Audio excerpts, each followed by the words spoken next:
Mission की जिसका सबसे बड़ा टारगेट पुतिन है।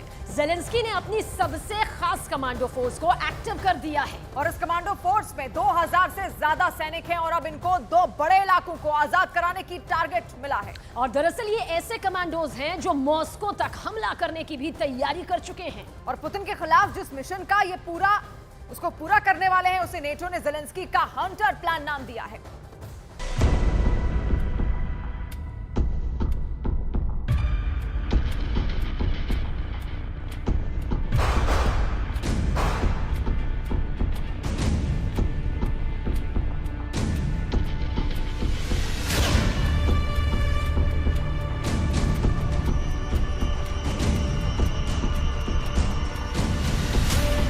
काउंटर अटैक में जान फूंकने के लिए ज़ेलेंस्की ने अचानक बड़ा फैसला किया है।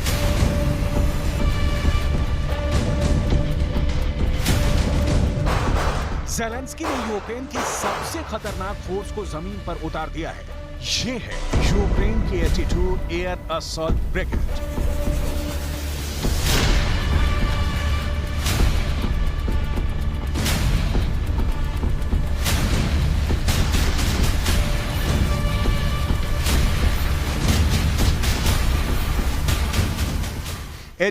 एयर असॉल्ट ब्रिगेड ये फोर्स वो कर सकती है जिसके बारे में खुद ज़ेलेंस्की पूरी तरह वाकिफ नहीं है, लेकिन इस ब्रिगेड ने अब पुतिन के दबदबे को बड़ी चुनौती देने का फैसला कर लिया है।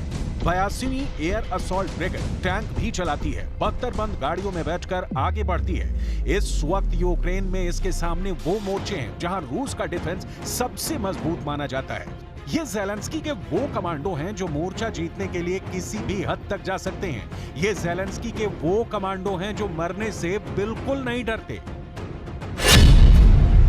इसे यूक्रेन की सबसे खूंखार फोर्स माना जाता है। 82 एयर असॉल्ट ब्रिगेड यानी वो कमांडो जो मॉस्को तक हमला करने के लिए तैयार है। दावा तो यहां तक किया जा रहा है कि ज़ेलेंस्की ने इस ब्रिगेड को उतारने का फैसला बहुत मजबूरी में किया है, क्योंकि अब वो पुतिन के नए हमले बर्दाश्त नहीं कर पा रहे हैं। नीप्रो नदी पर फ्रंट बचाने के लिए काउंटर अटैक को नई ताकत देना अब यूक्रेन के लिए जीने और मरने का फैसला बन चुका है।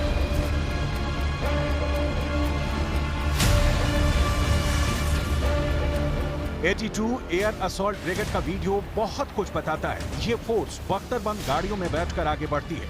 इनके पास T-72 टैंक भी है। इनके पास BMP बख्तरबंद गाड़ियां भी हैं। इनके पास वो हथियार हैं जो यूक्रेन की किसी और फौजी टुकड़ी के पास नहीं है।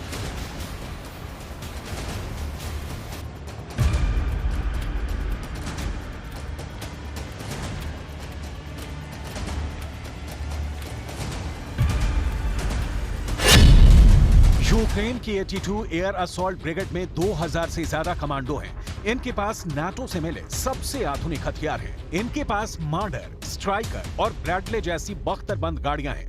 इनके पास चैलेंजर और लेपर्ड टैंक भी हैं और इस वक्त इनको ज़ापोरिज़िया और बख्मूत का फ्रंट जीतने की जिम्मेदारी दी गई है। ये खूनी ब्रिगेड कैसे लड़ती है, मोर्चों पर कैसे आगे बढ़ती है, इसका ये वीडियो देखिए। ये बख्मूत का फ्रंट है और यहाँ इस ब्रिगेड की एक टुकड़ी ने तूफान की तरह हमला किया है।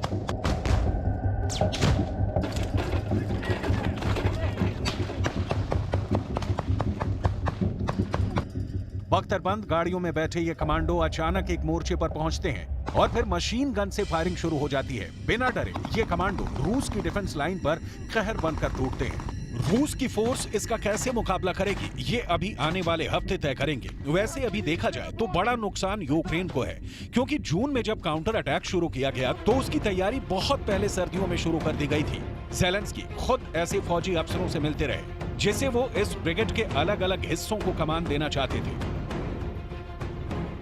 मार्च 2023 में जब ये वीडियो सामने आया तब ज़ेलेंस्की काउंटर अटैक के लिए नई फोर्स बनाने की कोशिश में जुटे थे।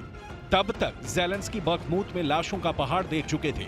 वो खंदकों में मारे गए अपने फौजी देख चुके थे। तब ज़ेलेंस्की से रहा नहीं गया। ज़ेलेंस्की ने ये सब बख्मूत के दौरे पर देखा था। तब बख्मूत के मोर्चे से लौटकर ज़ेलेंस्की ने ऑर्डर दिया और 1, 2, 10, 20 और 100 नहीं बल्कि 300 से ज्यादा सैनिक पुतिन को हराने के लिए अपनी जान देने को तैयार हो गए।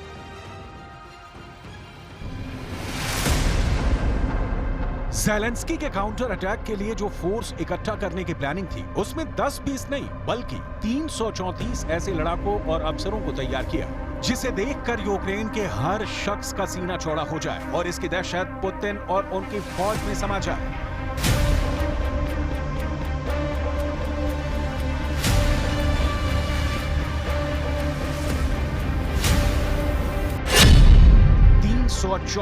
फिदाएं।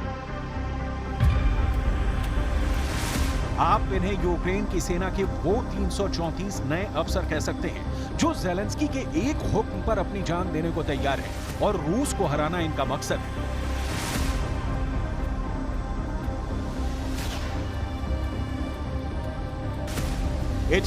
एयर असॉल्ट ब्रिगेड को अब पूरी तरह एक्टिव कर दिया गया है। नीप्रो नदी के आसपास और ज़पोरिज़िया के फ्रंट पर यह फोर्स अपना शिकार तलाश रही है, लेकिन ज़ेलेंस्की के इस फैसले के बीच बड़े सवाल उठ रहे हैं।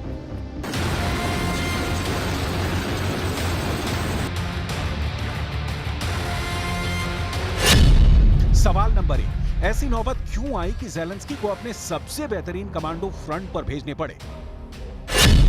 सवाल नंबर 2, अगर ये कमांडो ब्रिगेड भी फेल हुई तो ज़ेलेंस्की के पास प्लान बी क्या है? सवाल नंबर 3, ये कमांडो ब्रिगेड हारी तो नाटो के हथियार भी पुतिन के कब्जे में आ जाएंगे, तब बाइडेन क्या करेंगे?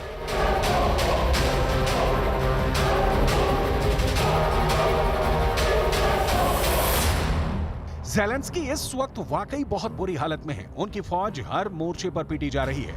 पुतिन के सैनिक उनको भगा भगा कर मार रहे हैं। खार्किव के दक्षिण से लेकर खेरसोन के मोर्चे तक ज़ेलेंस्की अब फेल होते जा रहे हैं। उनके सैनिकों को पता है कि बखमूत और बाकी मोर्चों पर यूक्रेन की फौज को रूस ने चुन चुन कर मारा है। बखमूत में जो गया है वो जिंदा वापस नहीं लौटा। पुतिन के तोप के गोले जब फटते हैं तो साथ में उस फौजी का नाम लिख कर लाते हैं जिसके पास उसकी जद में आने के बाद दम तोड़ने का वक्त भी नहीं होता। पुतिन बखमूत में लगातार मौत बरसा रहे हैं। बखमूत यूक्रेन का दलदली कब्रिस्तान बन चुका है। बखमूत में पुतिन ने ज़ेलेंस्की को बहुत बुरी तरह से फंसा दिया है। अब एक खबर है जो ज़ेलेंस्की के ख्वाब पूरी तरह चकनाचूर कर सकती है।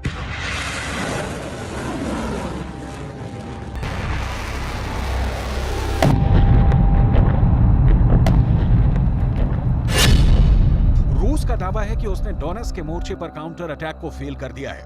रूस के मुताबिक यूक्रेन की 31 बीएमपी और बाकी बख्तरबंद गाड़ियां तबाह कर दी गई हैं।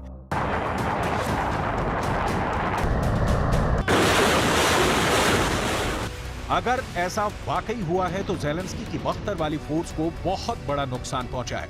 इससे काउंटर अटैक पूरी तरह फंस गया है, क्योंकि ऐसे ही हथियारों और बख्तरबंद गाड़ियों के साथ काउंटर अटैक तेजी से आगे बढ़ सकता है।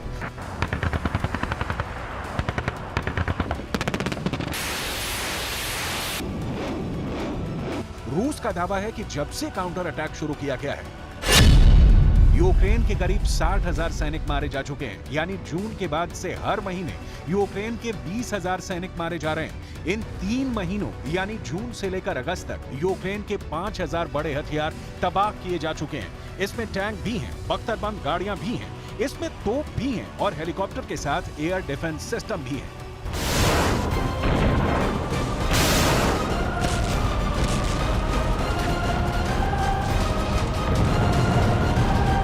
जाहिर है आप इसे 82 एयर असॉल्ट ब्रिगेड कहें या फिर ज़ेलेंस्की के सबसे खूंखार कमांडो या फिर ज़ेलेंस्की के पास फिदाइन फोर्स तैयार करने के अलावा कोई रास्ता नहीं बचा है।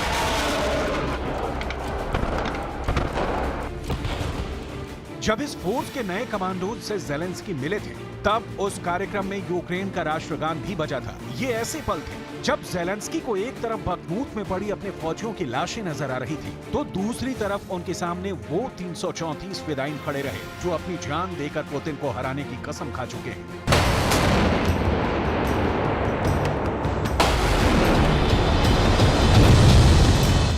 पुतिन को सबक सिखाने का ख्वाब सिर्फ ज़ेलेंस्की का नहीं है। ज़ेलेंस्की की 82 एयर असॉल्ट ब्रिगेड अब मोर्चा दर मोर्चा आगे बढ़ना चाहती है और इनके टारगेट पर ज़पोरिज़िया से आगे का इलाका भी है। इनके टारगेट पर पुतिन और उनकी फौज है। लेकिन इसका दूसरा नजरिया ये भी है कि एक तरह से बखमूत को बचाने में फेल साबित हुए ज़ेलेंस्की ने आखिरी कोशिश शुरू कर दी है।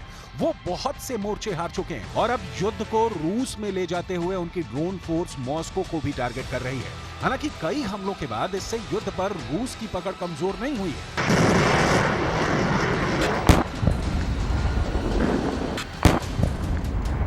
यूक्रेन के बहुत से शहर हैं जहां इस वक्त लाशों का अंबार लगा हुआ है। युद्ध ऐसा चल रहा है कि बरसते गोलों और रॉकेट्स के बीच कौन सी गोली किसके सिर पर लगेगी कोई नहीं जानता। यही वजह है कि फिदाइन वाली ब्रिगेड को उतारने का फैसला ज़ेलेंस्की को लेना ही पड़ा।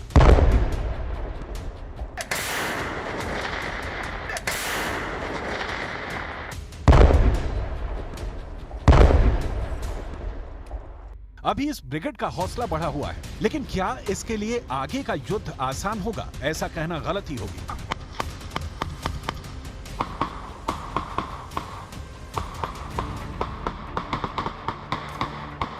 क्योंकि पुतिन की प्लानिंग बहुत जबरदस्त है। वो धीरे धीरे आगे बढ़ रहे हैं, लेकिन उनकी फौज यूक्रेन को निगलती जा रही है।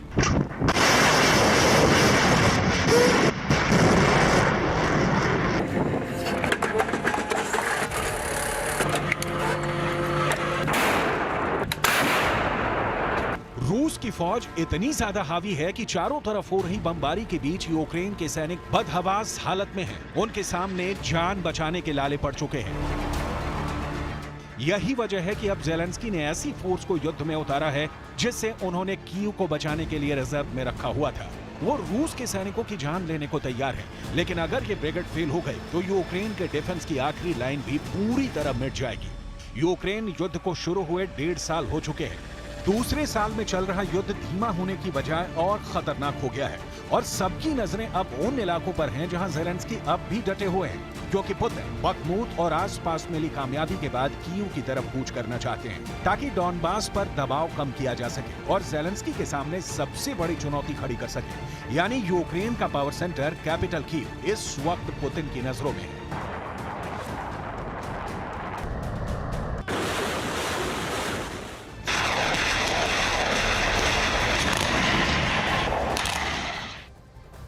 आसमान से ज़ेलेंस्की के लिए बेहद बुरी खबर आई। यूक्रेन के 2 ट्रेनर जेट आपस में टकरा गए और इस